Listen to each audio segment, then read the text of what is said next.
Irmãos, vamos abrir a palavra de Deus na primeira carta de Paulo aos Coríntios. Vamos ler final do capítulo 12, verso 31, segunda parte do verso 31, entrando pelo capítulo 13. 1 aos Coríntios 12, 31, segunda parte, até o final do capítulo 13. Palavras do apóstolo Paulo, inspirado por Deus. E eu passo a mostrar-lhes um caminho ainda mais excelente.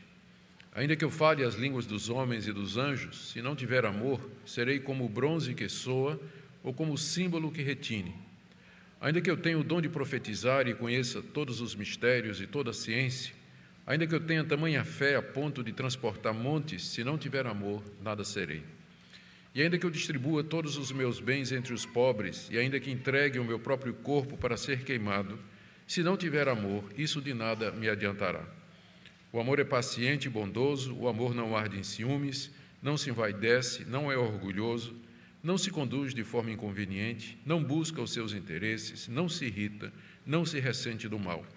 O amor não se alegra com a injustiça, mas se alegra com a verdade. O amor tudo sofre, tudo crê, tudo espera, tudo suporta. O amor jamais acaba. Havendo profecias, desaparecerão. Havendo línguas, cessarão. Havendo ciência, passará. Pois o nosso conhecimento é incompleto e a nossa profecia é incompleta. Mas quando vier o que é completo, então o que é incompleto será aniquilado. Quando eu era menino, falava como menino, sentia como menino, pensava como menino. Quando cheguei a ser homem, desisti das coisas próprias de menino.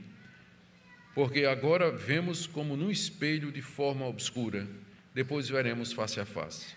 Agora meu conhecimento é incompleto, depois conhecerei como também sou conhecido. Agora, pois, permanecem a fé, a esperança e o amor, esses três, porém o maior deles é o amor.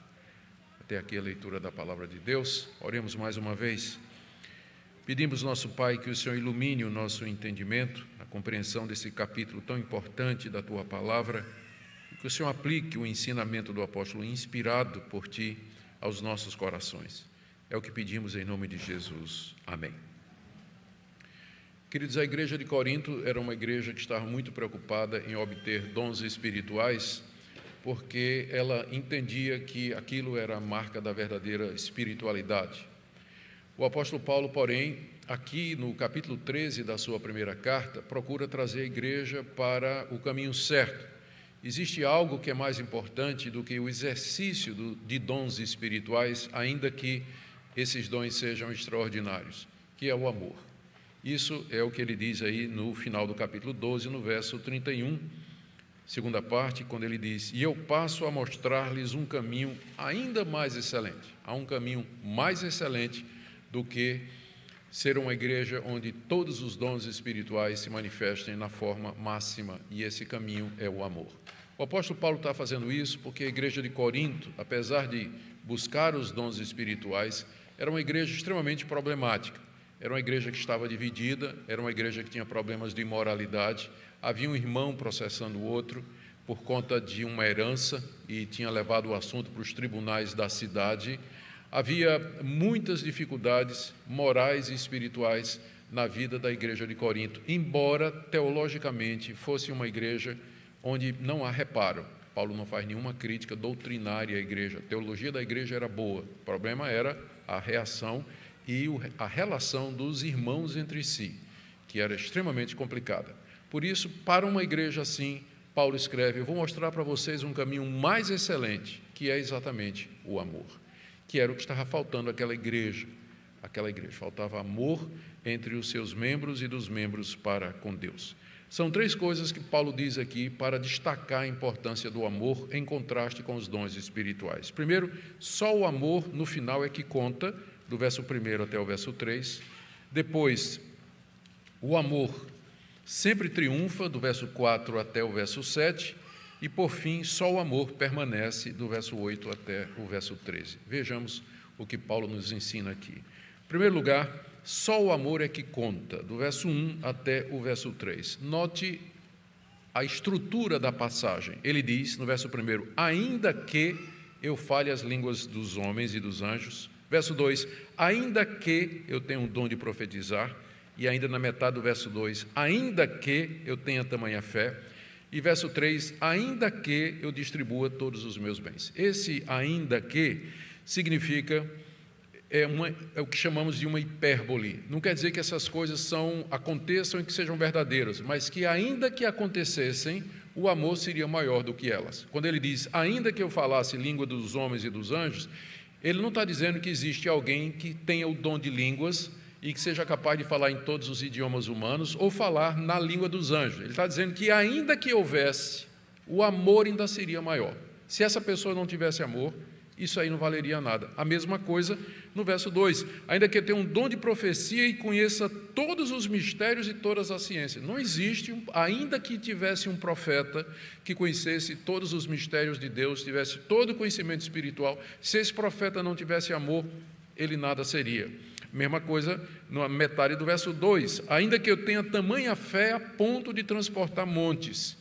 Ou seja, mesmo que tivesse alguém que tivesse uma fé desse nível, e não existe, porque até hoje ninguém sabe disso, que alguém tenha transportado um monte pela fé, ainda que tivesse uma pessoa com uma fé desse porte, se ela não tivesse amor, nas palavras do apóstolo Paulo, nada seria, último ponto no verso 3, ainda que eu distribuísse todos os meus bens entre os pobres e ainda que entregasse o meu próprio corpo para ser queimado, não é comum, mas ainda que houvesse alguém que desse tudo que tem aos pobres e que entregasse o seu corpo para ser queimado por conta do amor de Cristo, se essa pessoa não tivesse verdadeiro amor, porque alguém pode fazer esses atos religiosos e não ser motivado pela coisa certa, que é o amor a Deus e amor ao próximo, essa pessoa nada seria. Ou seja, em outras palavras, o que conta no final é o amor. Você pode ser um profeta, você pode falar em línguas, você pode ser um teólogo, você pode ser uma pessoa instruída, você pode ter boa doutrina, você pode ter todas estas coisas, mas o que vai contar no final, nas palavras de Paulo,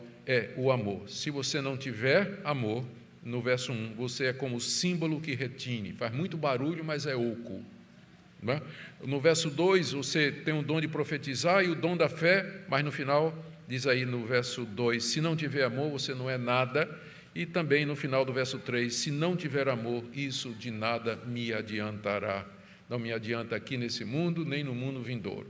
Então, portanto, o que conta é o amor. Por isso que aquela igreja, ela estava indo no caminho errado. Ela estava buscando dons espirituais. Não é que é errado buscar dons espirituais.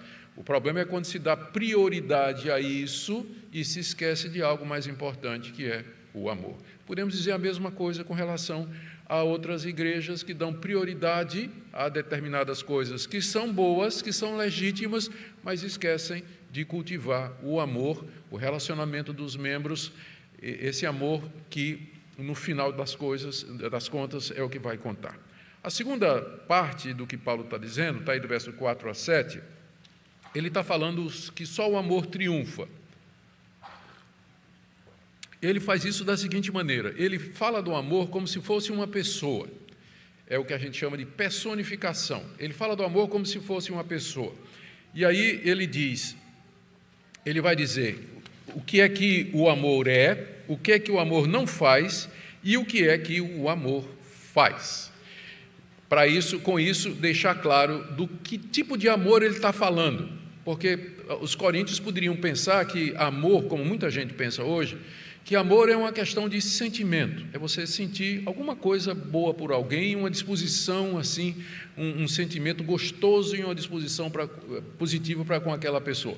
Amor, biblicamente falando, não tem nada a ver com sentimento, nada a ver, é atitude, é ação, como Paulo demonstra aqui, para não deixar dúvida de que tipo de amor ele está falando, do verso 4 até o 7, ele fala do amor como se fosse uma pessoa dizendo o que é que o amor é, o que é que ele não é, o que faz e o que não faz. E ele aqui está falando de atitudes. Ele começa dizendo o que é que o amor é, no verso 4. O amor é paciente e bondoso. Duas atitudes, não tem nada a ver com sentimento. O amor é paciente e ele é bondoso para com as outras pessoas. O que é que o amor não faz? Metade do verso 4 até metade do verso 6. O que é que o amor não faz? O amor não arde em ciúmes, o amor não se envaidece, o amor não é orgulhoso, não se conduz de forma inconveniente, não busca os seus interesses, não se irrita e não se ressente do mal. Então, o amor que Paulo está dizendo, que é maior do que os dons e que é o que conta no final, é essa atitude, é uma pessoa, esse amor, quando existe, faz com que a pessoa não tome esse tipo de atitude aqui, ou seja, ela não fica com ciúme das outras. Quando vê o irmão prosperar, em vez de ficar com inveja, glória a Deus, né? Deus abençoe o irmão, ele não tem ciúme, ele não se envaidece das coisas que ele tem, da sua prosperidade espiritual, financeira. Ele não vive contando vantagem e querendo aparecer diante dos outros. Ele não é orgulhoso, altivo, que não pode ser corrigido, que não pode ser repreendido, que não pode se humilhar e aprender. Quem é cheio de amor, ele é humilde, em outras palavras. O amor não se conduz de forma inconveniente. Existe entre certo e errado um espaço onde o que vai valer é o bom senso e a conveniência. Tem coisas que a Bíblia não proíbe, tem coisas que a Bíblia não ordena. No meio, gostaríamos que o mundo fosse preto e branco, mas não é. Tem uma larga zona cinza, onde vai valer princípios como o amor, a conveniência e o bom senso. O amor sempre caminha no caminho do bom senso, do que é conveniente, o que é que convém. O que é que convém? Porque às vezes tem coisas que são certas, mas você tem que saber o tempo e o modo de falar as coisas, como diz Eclesiastes capítulo 8, verso 5. Responder com sabedoria e dizer as coisas com sabedoria. Não se conduz de forma inconveniente, não busca os seus interesses. Uma pessoa que é cheia desse amor, ela busca o interesse do próximo. Ela não faz as coisas por motivo pessoal. O que é que eu ganho com isso? O que é que eu levo nisso? Em que é que isso vai me promover diante dos outros? Ela não faz isso. Ela não se irrita. O amor, né? A pessoa que está cheia de amor, ela não é uma pessoa que fica irritada com facilidade. Sempre vai ter uma raivinha, né? Mas não é uma pessoa conhecida por ser uma pessoa ranzinza, mal-humorada, que sempre está reclamando de tudo, para quem todas as coisas estão erradas. O amor não se irrita e não se ressente do mal que lhe fazem. Aqui nesse mundo, pessoas vão nos fazer mal. Você sempre vai ser alvo do mal que alguém vai lhe fazer, intencionalmente ou intencionalmente. Uma pessoa que é cheia de amor, ela não se ressente disso, do tipo assim, guardar aquilo no coração e dizer, eu vou me vingar quando chegar a hora. Quando chega a hora, eu vou me vingar. A pessoa fica ressentida, não pode nem ver a outra, não consegue nem orar mais pela outra. Aqui nesse mundo, você vai ser alvo do mal que as pessoas vão lhe fazer, ou intencionalmente, ou sem querer, ou em verdade, ou em falsidade. Mas, se a gente for viver na codependência do que fazem para nós, nossa vida vai ser completamente destruída. E aqui está o grande poder do amor. O amor triunfa sobre o mal que fazem sobre nós, porque não se ressente, não fica ressentido do mal que nos faz. E o amor não se alegra com injustiça. O amor quer que a verdade, é isso que vai Paulo dizer em seguida, que a verdade triunfe. O amor não tem prazer quando uma injustiça está sendo cometida, quando um erro está sendo cometido. Amar não significa você passar pano por cima, passar pano, fazer vista grossa, porque o verdadeiro amor, ele não se alegra com injustiça, ele quer que a verdade, a justiça triunfe, e ele vai promover essa justiça da maneira correta, da maneira bíblica, de acordo com o que está dito aqui que é o amor. Então, o que é que o amor é, o que é que o amor não faz, e o que é que o amor faz? Final do verso 6, o amor se alegra com a verdade, ele se alegra com a verdade. É isso que faz uma pessoa que é cheia de amor, ela fica feliz quando a verdade é dita, quando a verdade é ensinada, quando a verdade é praticada. O amor se alegra com a verdade, e tem mais, o que é que o amor faz? Verso 7, o amor tudo sofre, aqui nesse mundo nós vamos sofrer muito, e sofrer o que os outros fazem com a gente, mas o amor tudo sofre, sofrer aqui é sofrer humildemente, diante de Deus, colocando a angústia, a injustiça na mão de Deus. O amor tudo sofre, tudo crê, não é que ele é crédulo, mas ele espera o melhor das pessoas. Ele não vive desconfiado, sempre pensando que a pessoa quer fazer mal, mas ele tudo crê no sentido de que ele sempre espera que as pessoas estão certas, que as pessoas querem o bem, que as pessoas querem fazer o melhor. O amor tudo crê, tudo espera. A expectativa de coisas boas não é pessimista, né? Ah, meu Deus, acabou, né? Não vai dar certo. Sempre pensando coisas ruins. Não, o amor, ele tudo espera. Ele não é um ilusório, não é uma pessoa boba, não é ingênua, simplória. Ele sabe que o mundo é um mundo ruim, que é um mundo mau, que está no maligno, mas ele sempre espera porque ele sabe que Deus está no controle de todas as coisas. E o amor tudo suporta. Coisas boas, aliás, coisas ruins que nos acontecem, como eu já disse 3 vezes, vou dizer a 4ª, aqui nesse mundo as pessoas vão nos fazer mal, nós vamos passar por sofrimento, nós vamos ficar doentes, nós vamos passar por angústias, por dificuldades. Esse mundo é um vale de lágrimas até a vinda do Senhor Jesus, mas o amor tudo suporta, humilde diante de Deus, diante das dificuldades que esse mundo nos traz aqui. O último ponto de Paulo, que vai do verso 8 até o verso 13, é que só o amor permanece. Lembre, o que Paulo está querendo fazer é mostrar para a igreja de Corinto qual é o caminho mais excelente para a igreja. O caminho mais excelente para resolver os problemas da igreja é o amor, porque ele é superior aos dons espirituais, por causa do que ele faz, não faz, é e não é.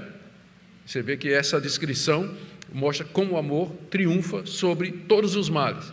E por último, para encorajar os coríntios, ele diz que o amor permanece para sempre. Enquanto que os dons espirituais, que eram o alvo da igreja de Corinto, haveriam de passar, o amor vale aqui para essa vida e para a vida eterna, porque na eternidade, de todas as virtudes, comparado com os dons e outras virtudes cristãs, o que vai ter é amor. Lá na eternidade, o modo de vida dos eleitos e dos salvos é o amor perfeito entre nós, na igreja triunfante, gloriosa e de nós para com Deus. E experimentar o amor de Deus plenamente por nós. É isso que ele vai dizer aqui, mas vamos ver como ele faz isso. Primeiro, ele diz aí do verso 8 a 10 que os dons tão queridos pelos coríntios, eles haveriam de terminar quando viesse o que Paulo chama aqui de completo. Verso 8, o amor jamais acaba. O amor jamais acaba no sentido de que ele nunca vai deixar de ser a vontade de Deus para o seu povo. Ele não está falando de amor em termos pessoais, porque tem hora que o amor acaba mesmo, né? Mas não é isso que ele está dizendo. Ele está falando de que o amor sempre vai ser a vontade de Deus para o seu povo. Mas profecias, línguas e ciência, verso 8, isso tudo vai passar. Isso vai passar. Ele está citando os 3 dons prediletos da igreja de Corinto. Por que vai passar? Verso 9. Porque o nosso conhecimento aqui é incompleto. O conhecimento que nos vem através dos dons espirituais. A Bíblia e a revelação que Deus nos dá aqui nesse mundo, ela é suficiente, mas ela não é completa, ela não é total. A Bíblia é suficiente, mas não é exaustiva. O conhecimento que nós temos de Deus através da sua Escritura e através do que Ele nos revela pela pregação da palavra e outros meios, esse conhecimento é incompleto, Os dons, portanto, eles passarão porque são para esse lado de cada eternidade. No verso 10 ele diz, contrastando com o verso 8 e 9, mas quando vier o que é completo, então o que é incompleto será aniquilado. A Almeida atualizada, em vez de completo, tem o perfeito. A dificuldade é a tradução do grego, a palavra teleio, ou a palavra teleios no grego, significa algo que é completo, algo que terminou, algo que é maduro. Então, todas essas nuances estão presentes aqui.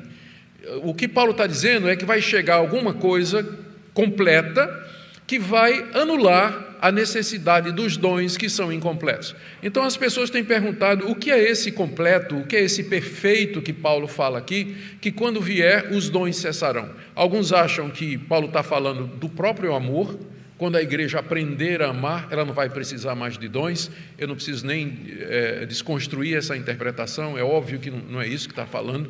A outra tentativa é dizer que o completo aqui é a Bíblia, Quando a Bíblia estiver completa, a revelação estiver completa, nós não vamos precisar mais dos dons espirituais. Uma boa regra de interpretação é você sentar do lado de lá, sentar lá na igreja de Corinto e ouvir o apóstolo Paulo, você pensar como um Corinto do primeiro século. Será que um crente de Corinto no primeiro século entenderia o completo aqui como sendo a finalização do cânon que só foi reconhecido no século IV? Depois de um longo processo de canonização? Não tinha como, porque Paulo queria ser entendido. O completo aqui, essa é a explicação inclusive de João Calvino, é a vinda de Cristo. Quando Cristo vier e ele introduzir o estado eterno. Então aí sim eu vou ver, eu vou entender e eu vou saber completamente. Até lá, Paulo usa duas ilustrações. Eu sou como um menino, verso 11. Quando eu era menino, falava como menino, sentia como menino, pensava como menino. Quando cheguei a ser homem, desisti das coisas próprias de menino. A igreja agora vive na fase da meninice. Quando Cristo vier, a igreja vai virar adulta. Ela vai alcançar o alvo pela qual Deus, ou para o qual Deus a elegeu e predestinou antes da fundação do mundo. Até lá nós somos como um menino e fazemos muita meninice, é verdade essa, né? Fazemos muita criancice, muita bobagem, muita imaturidade, mas somente quando vier o que é completo, quando Cristo vier, é que nós vamos deixar as coisas de menino. Até lá a gente sofre com a nossa meninice, a nossa infância espiritual, querendo avançar, mas limitados pela nossa subjetividade, nossa pecaminosidade e coisas assim. Segunda ilustração é do espelho, no verso 12. Agora vemos como no espelho, de forma obscura, depois veremos face a face. Agora meu conhecimento é incompleto, depois conhecerei como também sou conhecido. Quando ele fala de espelho aqui, a gente não pode projetar os nossos modernos espelhos. Sabe aquele espelho que você tem lá no seu banheiro, né? Que reflete perfeitamente, tem até umas luzes, você aperta assim, tem a luz, e fala bonito, tem até aqueles grandão assim, que aumenta 4 vezes para você tirar a espinha da cara, né? Tem aquele espelho tudo. Quando Paulo fala de espelho, na época dele, espelho era uma superfície de bronze polido. Por mais polida que fosse, nunca a imagem era perfeita. Hoje em dia é. A gente olha no espelho e vê exatamente quão feio nós somos, com toda a perfeição. Mas naquela época é como um capô de um carro, mais ou menos onde você olha, né, um carro polido, e você vê mais ou menos como você era. Os espelhos eram assim naquela época. Eu estou dizendo isso para poder a linguagem de Paulo aqui fazer sentido. Agora vemos como no espelho de forma obscura. Era assim que se via no espelho naquela época, era obscura a imagem, não é como hoje. E aí Paulo diz, então, mas quando vier o que é completo, eu verei face a face. Então está claro que está falando da vinda de Cristo. Quando o Senhor Jesus vier, nós então veremos face a face, nós conheceremos todas as coisas que nos forem possíveis conhecer, nosso conhecimento será completo, e então os dons espirituais não serão mais necessários. O ponto do apóstolo Paulo aqui é esse aqui. Igreja, vocês têm que se preocupar e se concentrar naquilo que é mais importante. Cultivem o amor entre vocês, porque o amor é que conta mais do que os dons espirituais. O amor é a solução para todos os seus problemas por causa daquilo que ele é, faz e não faz. E terceiro, porque o amor permanece para sempre. Verso 13, agora, pois, permanecem a fé, a esperança e o amor, esses três, porém o maior deles é o amor. Por que o amor é o maior deles? É porque fé, quando Cristo vier, nós não vamos precisar mais. Fé é a certeza das coisas que nós não vemos. Quando Jesus vier, eu vou vê-lo face a face, eu não vou precisar mais de fé. A fé termina quando Cristo vier. A esperança, que é a segunda qualidade que ele coloca aqui, ela só vai valer até quando Cristo vier. A minha esperança de ver o meu Salvador, quando fala esperança aqui, no grego não tem a conotação que tem o português. O português, quando a gente fala esperança, eu espero, tem uma margenzinha de dúvida, mas no grego não tem. Esperança é certeza, é chamada de esperança porque ainda não se concretizou. A gente está esperando aquilo que a gente sabe que vai acontecer. Então nós temos esperança certa de que vamos ver o Senhor Jesus. Quando Ele vier, eu não vou precisar mais de esperança. A esperança vai embora. Mas tem uma coisa que vale hoje e que vai continuar a valer depois que Cristo vier, que é o amor. Por isso que o maior de todos é o amor. E é esse o foco da igreja. A comunidade deveria crescer nisso, nos relacionamentos, que inclui perdão, que inclui transparência, que inclui conversa, que inclui humildade, que inclui fazer aquilo que a Bíblia diz aqui que o amor faz e não fazer aquilo que a Bíblia diz que o amor não faz. E aí, nesse sentido, a igreja de fato vai ser uma igreja madura e uma igreja espiritual. Ela pode ter todos os dons como a igreja de Corinto tinha, mas era uma igreja imatura, era uma igreja que não era espiritual. Eu quero concluir com algumas aplicações para nós. Primeira delas, lembrar que o amor aqui não tem nada a ver com sentimento. Se você vai com a cara da pessoa ou não. Se você se sente, tem alguma afinidade com a pessoa ou não. O amor, ele é ação, ele é atitude, não importa para quem seja, se você gosta da pessoa ou não, amar a pessoa significa fazer o bem ou deixar de fazer o mal, conforme aquilo que nós vemos aqui. Não tem nada a ver com o sentimento. Segunda coisa, que esse é o critério da verdadeira espiritualidade. Você vê que Paulo diz, uma pessoa pode falar em línguas, profetizar, ter conhecimento, dar grandes doações para os pobres, para os necessitados, mesmo passar o martírio, mas ainda assim uma pessoa pode fazer isso sem amor, fazer pelos motivos errados. E é possível fazer. Religiosos fazem coisas pelos motivos errados. Pessoas não convertidas, elas são capazes de fazer atos religiosos que não provêm de um coração regenerado, que ama a Deus, ama os irmãos verdadeiramente. Terceira coisa, o nosso foco, portanto, deve ser a busca do pleno amor cristão, que é o caminho mais excelente. E a última coisa que eu queria dizer é que amor aqui não é um dom. Eu lamento muito a nossa tradução Almeida, que encabeçou essa seção final do verso 31, colocando: o amor é o dom supremo. Amor não é dom. Dom é uma capacidade ou uma habilidade que Deus, pelo Espírito Santo, concede a crentes para que eles sirvam no reino de Deus. Amor é fruto do Espírito para todos. Porque quando diz amor é o dom supremo, dom alguns têm, outros não têm. Uns falam em línguas, outros não. Uns pregam e outros não. Outros cantam e outros não. Então, dom é a questão de você poder ter ou não. Deus dá a quem Ele quer, diferentemente. Se você disser que amor é um dom, alguém pode dizer, Deus não me deu esse dom, portanto eu morro de raiva dos meus inimigos e eu estou certo, Deus não me deu o dom do amor. Não, querido, amor não é dom, infelizmente. Vocês sabem que o negrito aqui não foi Paulo que escreveu, né? Esse subtítulo aqui é a Sociedade Bíblica do Brasil que fez. Pode, troca aí, risca aí, em vez de dizer amor é dom supremo, põe o amor é o fruto supremo do Espírito Santo.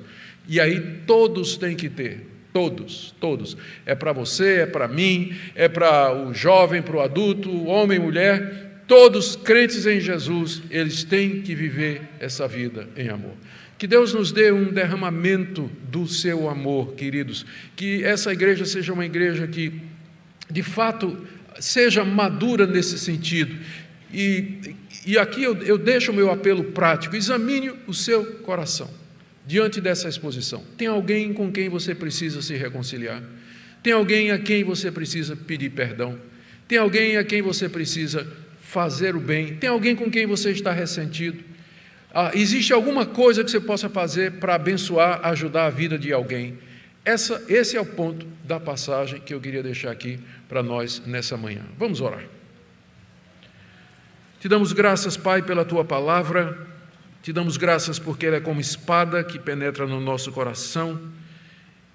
Confessamos, ó Deus, que nem sempre estamos preocupados com isso, estamos mais movidos pelo nosso interesse, por aquilo que nos afeta, nos atinge, e nós pedimos, ó Pai, que Tu nos ajudes a amar de verdade, como Teu Filho, que é a representação e a personificação do amor mais completa que nós temos. Nos ajuda, Senhor, a ser mansos e humildes de coração e abençoar as pessoas ao nosso redor e buscar o bem delas. É o que pedimos em nome de Jesus. Amém.